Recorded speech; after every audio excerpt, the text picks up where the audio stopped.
RM10 pula helmet. Weh, kejap weh. Okay. Thank you, Siri.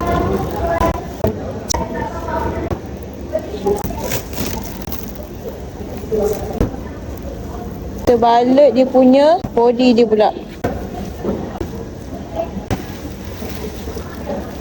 Balut dia sampai ke bawah tau. Terbalut ni untuk tak salah lah sebelum sampai ke customer. Selamat sikit, tak salah, so tak jadi apa-apa. So customer pun puas hati.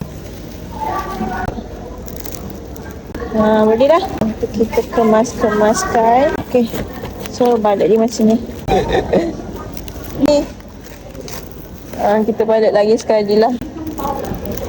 Pusing-pusing.